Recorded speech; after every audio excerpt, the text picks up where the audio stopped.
Ravi d'être avec vous pour en parler. Ravi de vous recevoir. Alors, en gros, pendant des millénaires, les cimetières, c'était pas du tout des lieux de repos éternel.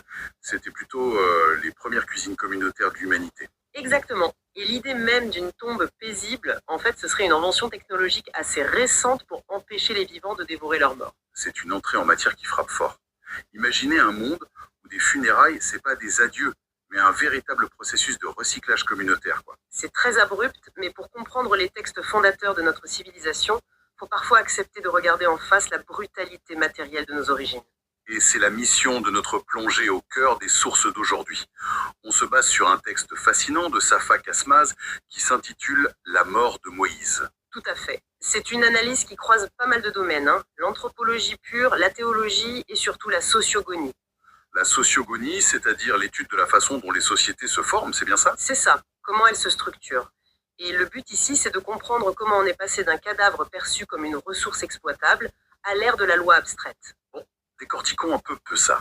Parce qu'avant de comprendre l'étrange disparition de Moïse, dont on va parler, faut d'abord poser le décor, la norme terrifiante à laquelle il essayait d'échapper.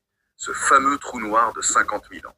Oui, l'auteur soutient que le plus ancien développement culturel s'est en fait structuré autour du culte des morts. Et ça, précisément, pour gérer et encadrer le nécro-cannibalisme. Donc la consommation de corps humains, qu'ils soient morts naturellement ou sacrifiés. Exactement. La mort n'était pas une fin biologique en fait. C'était la réintroduction du corps dans la circulation sociale. C'est comme si le corps humain était perçu comme un bien public, quoi. Une ressource énergétique à redistribuer, plutôt qu'un individu à pleurer. C'est une très bonne analogie. Le corps était démembré, consumé rituellement, ou alors transformé en ossement ou en relique. Mais attendez, comment on peut être si sûr de ce vide de 50 000 ans? Il y a des preuves directes ou c'est juste une déduction? On pourrait très bien se dire que, je sais pas, ces populations mouraient de faim et que c'était juste de la survie, non? C'est l'hypothèse rassurante, on va dire. Mais l'archéologie montre que c'était pas une réponse au désespoir. C'était un vrai système organisé. Ah ouais? Un système. Oui. La preuve, elle est dans l'état des ossements qu'on retrouve. Et surtout dans ce qu'on ne retrouve pas, d'ailleurs. Quand on découvre des os avec des traces de découpe hyper méthodiques, des os longs fracturés juste pour extraire la moelle. Ou des crânes polis pour faire des bols, ce genre de choses. Voilà, tout ça indique une véritable industrie de la mort. Et le vide historique s'explique simplement parce que pendant des dizaines de milliers d'années, les corps n'étaient pas laissés dans la terre pour se fossiliser. Ils étaient réingérés par le groupe. Donc on recycle la batterie sur le réseau de la tribu, en quelque sorte. C'est ça. Le nécrocannibalisme reposait sur cette croyance très ancrée que l'énergie vitale d'un individu ne doit surtout pas être perdue. Laisser un corps pourrir, c'était vu comme un gaspillage insoutenable. Je vois. Mais du coup, ça pose une question. Toutes ces belles expressions poétiques qu'on utilise aujourd'hui pour la mort, ou nos rituels très respectueux, ça n'a sûrement rien à voir avec le cannibalisme, si on...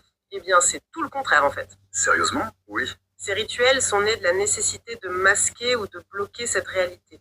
Quand une société commence à momifier ses morts, à les saler, à les jeter dans la rivière ou à les brûler. Attendez, vous êtes en train de dire que saler un corps ou le brûler, c'était pour le rendre impropre à la consommation humaine. Exactement.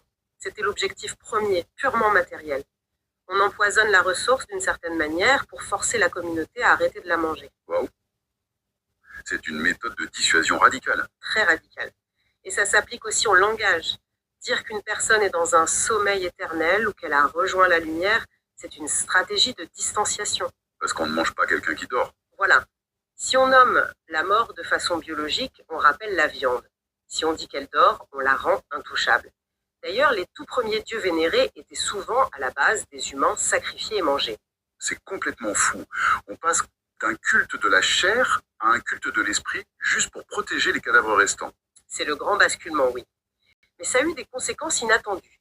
Et ce qui est fascinant ici, c'est comment cette économie de la mort a littéralement dicté l'évolution de nos habitudes alimentaires. Ah oui, c'est la partie des documents qui m'a le plus retourné le cerveau. On rentre dans l'origine de nos traditions culinaires. Eh oui. Parce que si l'humanité arrête de se manger, elle n'abandonne pas pour autant ses rituels de festin du jour au lendemain. Il a fallu transférer ça sur autre chose. Le texte donne des exemples hallucinants. L'histoire des squelettes intacts d'abord. Si le squelette est entier, mais sans chair, ça veut dire que la tribu a donné le corps au vautour, c'est ça? Oui, c'est la pratique de l'excarnation. On laisse les oiseaux faire le travail pour ne pas avoir à consommer la chair nous-mêmes. Mais le plus dingue, c'est le lien que l'auteur fait avec le tikofté, les poulettes de viande crue épicée de la tradition turque ou Proche-Oriental. Comment on passe des vautours à une recette de boulettes? J'ai bugué sur ce passage. Je comprends, c'est particulier. Mais en fait, quand le groupe décide que la chair humaine devient tabou, ça crée un manque. Le repas de chair crue, c'était le ciment de la communauté. Donc il fallait compenser cette perte de rituel. Voilà. Pour maintenir la cohésion, ils ont recréé l'expérience, mais avec de la chair animale, souvent mélangée à des céréales. Le fait de pétrir la viande crue pendant des heures en groupe, ça reproduit la transformation rituelle. On garde la gestuelle, le symbole, mais sans le cannibalisme. C'est tout à fait ça. Et on retrouve le même principe de substitution pour la soupe. La soupe, ah oui, le bris des os. Oui, briser les os humains pour en tirer la moelle, c'était l'apport énergétique suprême. Quand c'est devenu tabou, on a transféré cette pratique sur les os d'animaux. C'est la naissance du bouillon. Incroyable. Ce qui était un acte de survie spirituelle sur un cadavre humain est devenu notre bouillon de poule réconfortant. C'est l'idée, oui. Et un corps entier rôti au feu, ça correspond aux premières cuissons à la broche. Mais attendez, il y a un autre détail frappant dans les sources. Vous m'arrêtez si je me trompe, mais l'auteur explique que les tout premiers regroupements d'outils de cuisine ont été trouvés dans les tombes. Oui. Donc le cimetière municipal était en fait la première cuisine communautaire de l'humanité. C'est exactement ce que révèlent les fouilles. On y trouvait les pots, les silex, les outils de coupe. Les premiers restaurants, on va dire, se sont formés dans les cimetières. Mais pourquoi là-bas? Parce que c'est là qu'était la ressource. C'est ce que Casmaz appelle la circulation nécro-cannibale, un cycle matériel dont il ne pouvait pas sortir. Ça donne une tournure hyper sombre à certains textes. Je pense à la Bible. Quand on dit que le Dieu de la Torah se repose ou qu'Adam est plongé dans un profond sommeil, dans ce contexte primitif, ça voulait dire quoi? Ça signifiait très probablement qu'ils étaient morts. Dans cette économie vorace, le seul vrai repos, le seul moyen d'échapper à la production et à la consommation, c'était la mort. C'est là que ça devient vraiment intéressant par rapport à notre sujet principal, l'opération Moïse. Parce que si le corps d'un leader, c'est la ressource rituelle par excellence, qu'est-ce qui se passe quand ce leader décide de mettre fin à ce cycle macabre? Eh bien, ça demande une stratégie exceptionnelle. Et c'est là qu'intervient le livre du Deutéronome. Moïse sent qu'il va mourir. Et il sait très bien ce qui l'attend s'il reste avec son peuple. Son corps va être démembré, partagé, mangé ou gardé en relique par les tribus, c'est ça? Exactement. Toute l'énergie de la nouvelle loi qu'il essaie d'instaurer serait complètement effacée par le culte charnel de son cadavre. Il devait sauver son corps pour purifier la société du cannibalisme interne. Alors, il fait quoi? Parce que c'est l'équivalent antique du programme de protection des témoins, mais pour un cadavre en fait. C'est une très belle image. Moïse cache sa propre mort et part mourir seul. Le texte met en place une fermeture en 3 étapes inédites. La première, Moïse meurt isolé. D'accord. La deuxième, le texte dit expressément que Dieu l'enterre. Et ça, c'est pas juste un détail poétique? Ah non, c'est fondamental. La troisième étape, c'est que le tombeau est caché à jamais. L'expression Dieu l'enterra retire toute autorité aux humains. L'humanité est littéralement licenciée de son rôle de fossoyeur. En laissant Dieu s'en charger, on ferme le corps à la circulation économique. Si tu cherches le corps, tu défies Dieu directement. C'est exactement ça. Et cela soulève une question importante. Comment on efface la mémoire physique d'un peuple entier? Ouais, parce que les habitudes ont la vie dure. Oui. Katzmaz étaye les 3 niveaux de cette annulation. D'abord, on bloque le contact. Personne ne voit le corps. Ensuite, on efface l'espace. Pas de tombe, donc aucun accès physique. Pas de lieu de pèlerinage, pas de point de ralliement. Rien. Et enfin, le rituel est annulé.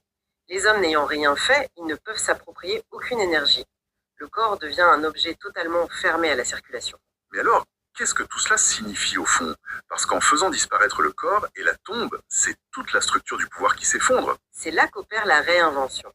Dans le système classique, le rituel sur le corps produit de l'énergie sociale.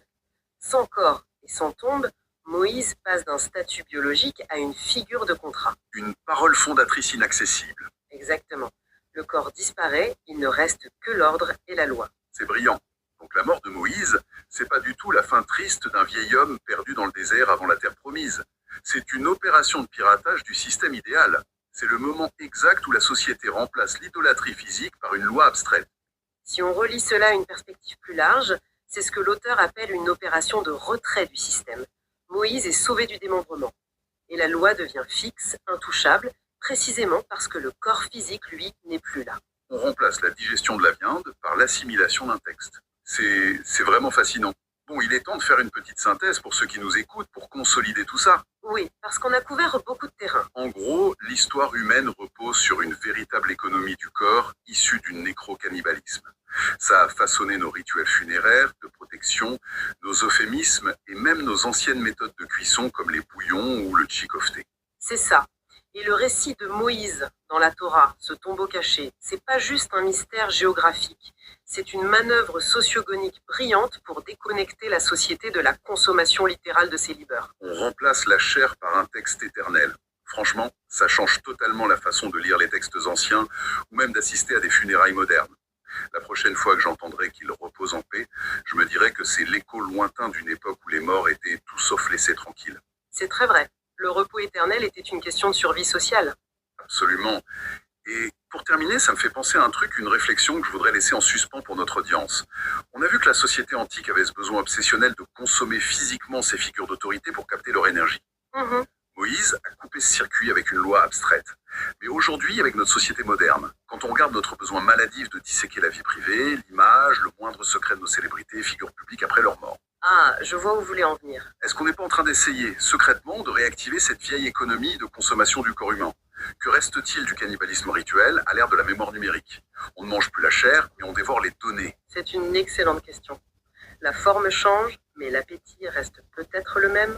Voilà de quoi faire chauffer les neurones. Merci beaucoup pour vos lumières sur cette plongée anthropologique incroyable. Merci à vous, c'était un vrai plaisir.